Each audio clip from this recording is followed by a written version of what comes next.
Vamos con lo que es una fragmentación.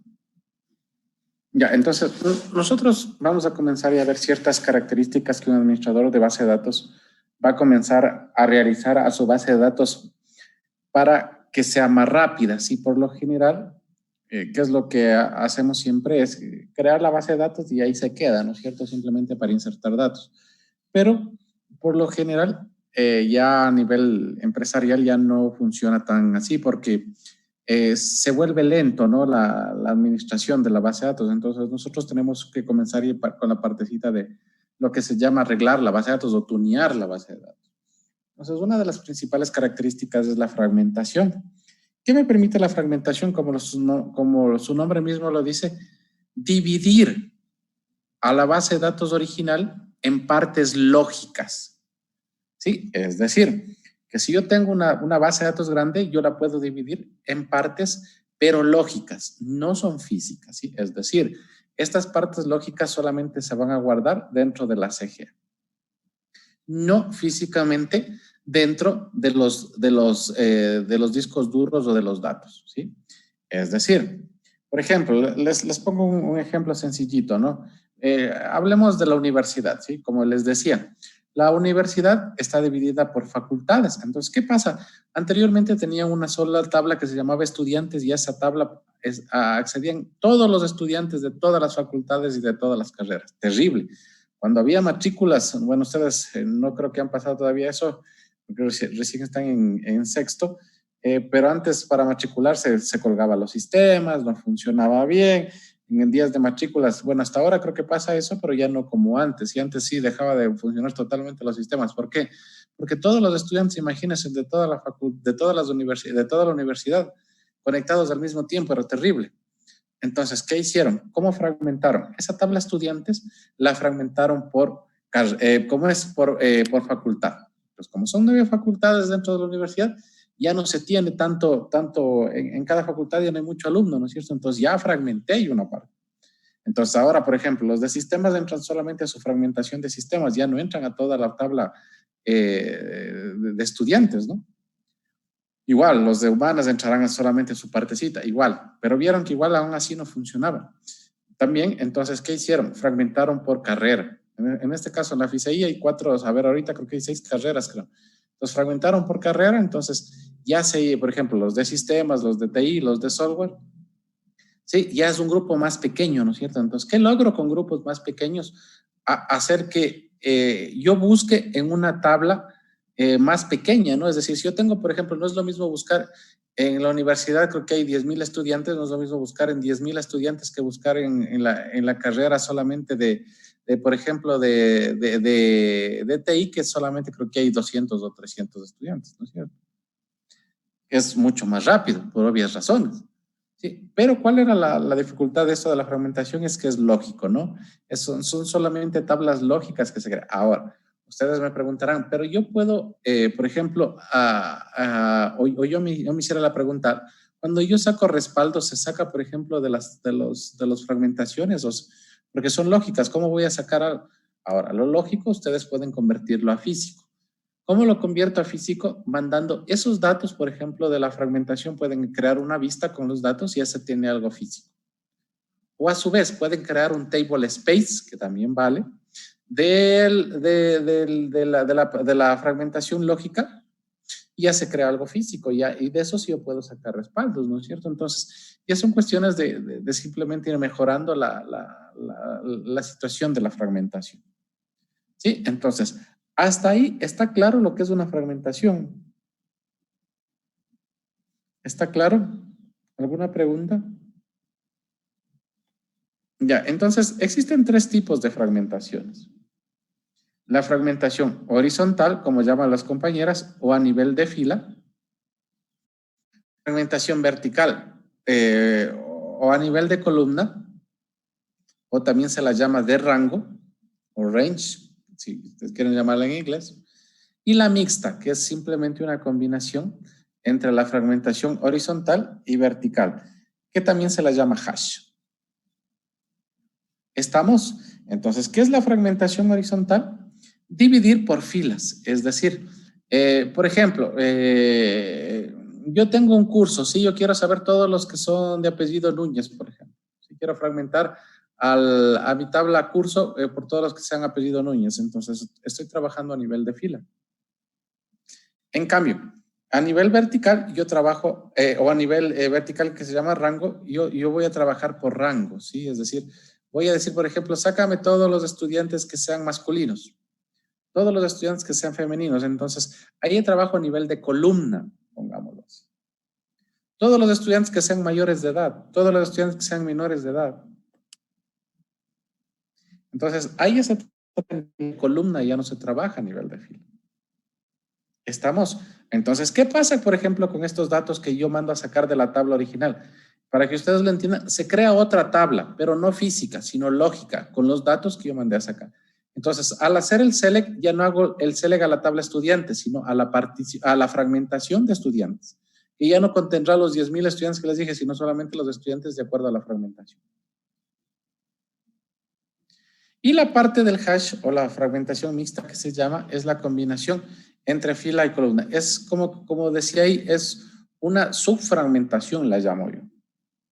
¿Sí? Que es decir, que a nivel, puede ser fila-columna o columna-fila, ¿no? Eso ya depende de lo que ustedes quieran hacer, pero es decir, primero mando a fragmentar por fila y después, de ahí puedo hacer una subfragmentación por columna. Eso significa de tipo hash o de tipo mixta, o al revés, yo puedo hacer una fragmentación primero por rango o vertical que se llama, y de ahí puedo hacer una fragmentación por fila o horizontal que se llama.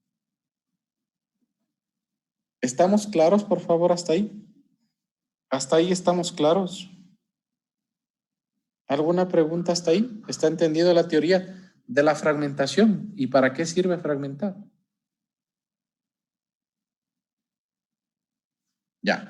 Entonces, bueno, esto con respecto a la fragmentación. De ahí viene la partecita de cómo conectarme yo a mi sistema gestor de base de datos. Para seguridad, en cambio, sí, existen 3 formas de conectar. Conectarme de forma externa, que es la más típica por lo general. Sí, por eso no le entendí a los compañeros porque comenzaron a hablar de usuarios y eso ya vimos, entonces. Pero comenzaron a hablar de los usuarios por los tipos de conexiones que puedo tener a un sistema gestor de base de datos. Entonces, yo puedo conectarme a un sistema gestor de base de datos, lo primerito, en forma externa. ¿Eso qué quiere decir? O externa, el que se llamaba. Eso significa que yo me voy a conectar a nivel de sistema operativo. Es decir, que cuando ustedes, por ejemplo, tienen una empresa, no todos se les instala un sistema operativo. Sí, ¿qué es lo que se hace? Por lo general se hace un dominio de un servidor. Entonces, ¿qué quiere decir? Que a partir del dominio, por ejemplo, yo tengo el usuario Pepito, Juanito, María, esos se conectan al dominio y pueden ingresar. Si esos usuarios no pertenecieran al dominio, me supongo que eso ya han de haber aprendido en sistemas operativos, yo no puedo ingresar. Es decir, yo ingreso a través de usuarios que pertenecen al dominio de mi servidor. Entonces, ¿qué pasa? Esos usuarios, como ya tienen un usuario y una contraseña, ese usuario y esa contraseña van a servir ¿para qué? Para conectarme a mi sistema gestor de base de datos. Entonces, eso significa a nivel de sistema operativo o externo. El de nivel del sistema operativo externo o de sistema operativo que se lo llama, ¿qué es lo que se hace? Se modifica ya las configuraciones del SP file. ¿Qué es el SP file? El SP file simplemente es un archivo que están las configuraciones de conexión por lo general. Entonces yo le digo o modifico ese SP file ¿para qué? Para decirle la forma que me voy a conectar. Por defecto o por default viene para conectarme en modo interno, ¿sí? O lo que se llama a nivel de usuario y contraseña. Ese es el típico o la típica conexión por default, pero es una de las más inseguras que existe. ¿Sí? A pesar de que Oracle o nosotros le podemos decir al Oracle o podemos crear usuarios y crear contraseñas y nosotros podemos encriptar esa usuario y esa contraseña. Por cierto, la encriptación que utiliza Oracle para usuarios de contraseñas es la SAH1, ¿no? Sí, perdón, la SHA1, ¿sí?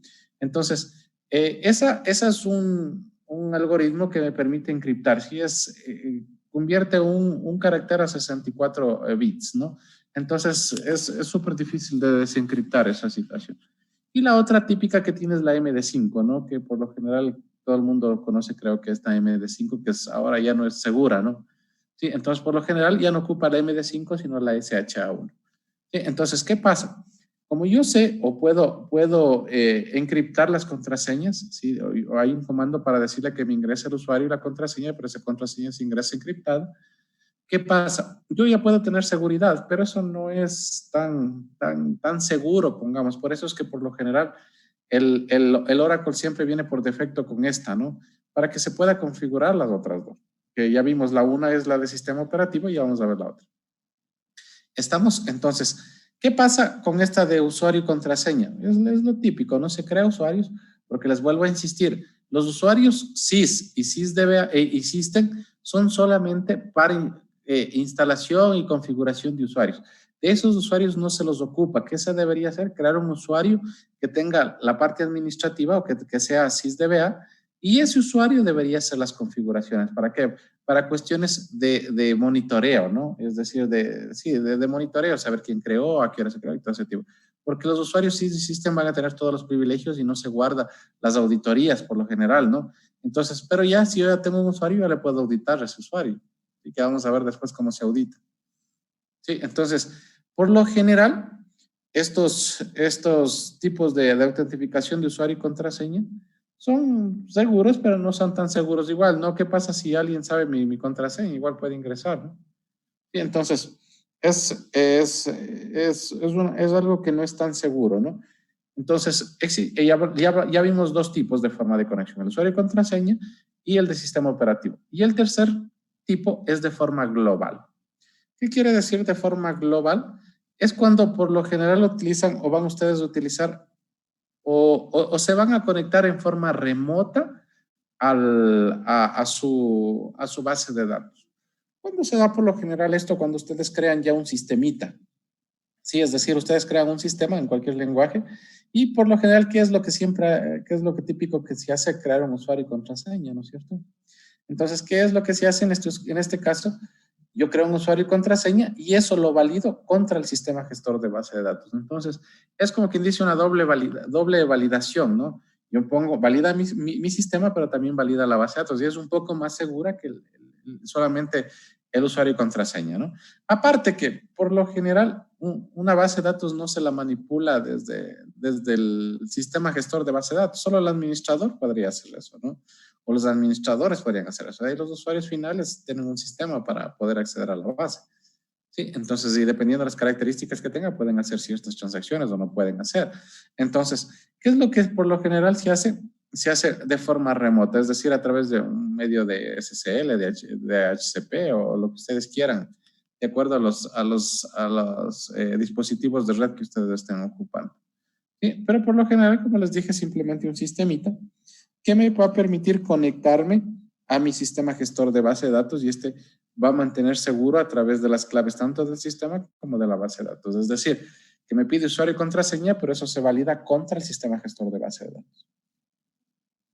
¿Estamos claros? Entonces eso ya más bien depende de la seguridad de qué seguridad ustedes pongan en su sistema, en sus sistemas. Por ejemplo, yo podría hacer una inyección SQL para ver si su sistema está seguro o no está seguro, y ya vamos a ver igual todas esas situaciones, ¿no? Sí, entonces, existen las tres formas, perdón dicho, de yo intentar loguearme a un sistema gestor de base de datos. La primera ya la vimos, el sistema de usuario y contraseña ya vimos, es decir, se creaba un usuario y me podía conectar a través de los privilegios y roles y perfiles, yo podía decirle qué puede hacer y qué no puede hacer. Entonces, esa ya vimos. Lo que vamos a centrarnos nosotros es en la segunda, que es a nivel de sistema operativo, que es una de las más, o la más ocupada, pongámoslo así, para conectarme a un sistema gestor de base de datos, porque la de global, esa la hacen ustedes, pero a nivel de programación ya, ¿no? ¿Estamos claros hasta ahí, por favor? ¿Estamos claros hasta ahí? ¿Alguna pregunta hasta ahí? ¿No? Entonces, hagamos la práctica primero de la conexión del sistema operativo, por favor.